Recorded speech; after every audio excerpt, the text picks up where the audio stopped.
Coming up in Mountain News this morning, Kentucky lawmakers gather at the state capitol to discuss flood relief in eastern Kentucky. And an eastern Kentucky business owner makes it her mission to give back to her community even after she's lost so much. Dedicated to eastern and southern Kentucky, this is WYMT Mountain News This Morning. Good morning to you. It's Thursday. It's almost 5 o'clock. I'm Dakota Makris. Thank you for joining us this morning. Let's head over to Brandon Robinson for a look at our forecast this morning. And Brandon, I think it's time I bring out the sweater for the mornings because it was a bit cool this morning on my walk in here. So, okay. Yeah. All right. You know me, I wear my sweater. Even our general manager even once made a joke about it. He's like, Dakota, it's like 90 degrees outside and you're wearing a sweater inside. It's negative 30 degrees in here, so yes, I am wearing a sweater. We have a thermostat we can adjust to your liking if you're too cold. But we all argue in the newsroom about, if it's on, if it's off. You know how it goes. I understand. But yes, it is a bit chilly out there this morning as you start your day off. It is Friday Eve.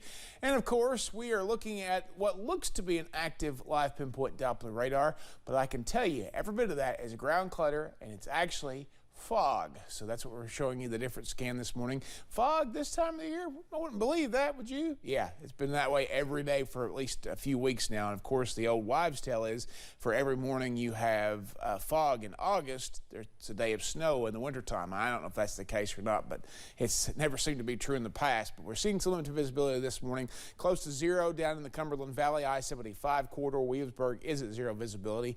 Middlesboro and Prestonsburg down to 1 mile, and Harlan at 2 miles this morning. So continue to be careful out there. I had some pretty dense fog at times on my way in this morning. Temperature's a bit warmer right now, only 50 out there. Excuse me, it's 57 in Clintwood. Pikeville just went back to sleep on air. 66 over there before they went back to sleep. 67 in Jackson on the other end of the scale there this morning. Coffee, normal coffee day, but a little extra because it is a bit chilly out there this morning. And again, the outlet door forecast features some fog and some sunshine early and some stray rain chances possible later this afternoon. Dakota? All right, Brendan, thank you. Kentucky lawmakers held their first day of a special session on Wednesday aimed at discussing flood relief here in eastern Kentucky. Well, they're expected to approve a multi-million-dollar plan focused on money to rebuild roads and bridges and help schools. Lawmakers want to work fast and get this approved by Friday and get money sent to areas where it's badly needed. It's a roughly $200 million plan to focus on what the House Speaker calls immediate needs. There's also money in the bills to help schools and provide them with flexibility in their instructional calendars. It's going to provide additional days, wave days, 15 wave days for the schools that's been impacted. It's also going to give 20 remote days, and also we're going to look at the ADA days as far as absenteeism goes.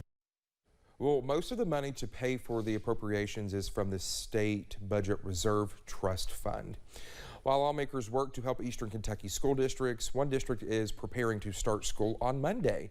Breathitt County Schools pushed back its start date 2 weeks to get schools cleaned up from the flooding. Breathitt County High School Principal Charles Davidson says about 100 students at the school lost everything in the flood. Many teachers were impacted too. School officials hope starting the school year will help students get back to some type of normalcy. Just giving them a place to come that they're used to coming to, and with people that care about them and can take care of them throughout the day.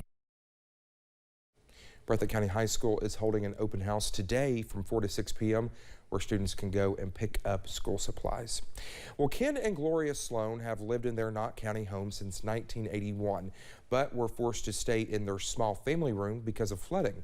Well, you can see waters rushing by their front porch. It got into parts of their home, but now with help from the Christian Appalachian Project and outside groups, their home is getting repaired. Well, they hope other eastern Kentuckians can find the help they need.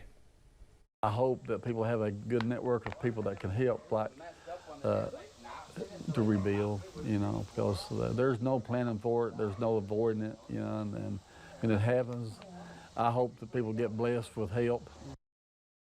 A group from Minnesota wraps up helping the Sloans rebuild on Friday, and Ken tells us he hopes the family can be back into the main portion of their house very soon. People from outside of the Commonwealth continue to help eastern Kentuckians who need it the most. After hearing how the Heineman United Methodist Church and the Heineman community needed assistance following July's flood, one Pennsylvania-based organization stepped in to help. The Mennonite Disaster Relief Service has set up in Heinemann to help repair portions of the church that was damaged by the flood, and community members repair and rebuild their homes.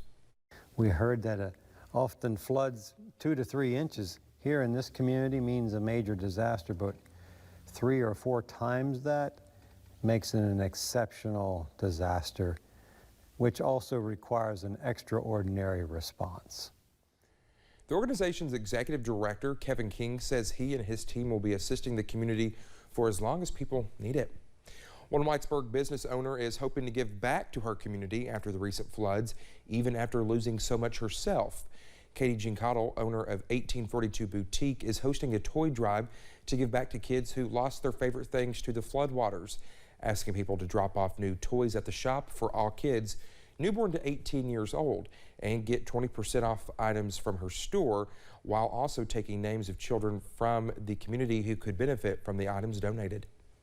A simple set of Legos to a child is everything, you know, as what we're worried about as adults, like furniture and even finding a place to live at the moment. But, you know, a toy collection is everything to a child. So it kind of puts things in perspective for me. Well, there's also an Amazon wish list available for people who can't make a physical donation. The Kentucky Bourbon Benefit raised more than $1 million for Eastern Kentucky flood relief. The Kentucky Distillers Association partnered with several organizations for the 10-day auction. All proceeds will go directly to the state's official Team Eastern Kentucky Flood Relief Fund. A similar auction in December raised more than $3 million for tornado relief in Western Kentucky. Businesses, organizations, schools, and others are encouraged to help stock up food pantries before winter arrives during a day-long food drive across Eastern Kentucky. Well, WYMT is partnering with Kentucky Power, Appalachian Regional Healthcare, and the City of Ashland for Power Up the Pantry. The event will take place this morning from 8 to 6:30 this evening. You can drop off non-perishable food, toiletries, or monetary donations at the ARH Medical Mall in Hazard, Central Park at the end of Chuck Woolery Boulevard in Ashland, or Kentucky Power Service Center in Coal Run near Pikeville off US 23. Donations benefit God's Pantry Food Bank and Facing Hunger Food Bank. For more information, you can go to our website at WYMT.com. Thank you so much for getting your Thursday morning started with us here on Mountain News this morning. When we come back, a teenage pilot follows his sister's footsteps by taking flight around the world. We'll have the details in just a few minutes. It's a foggy morning out there, but the temperatures will be the big story later today. I'll have the latest forecast in about 3 minutes.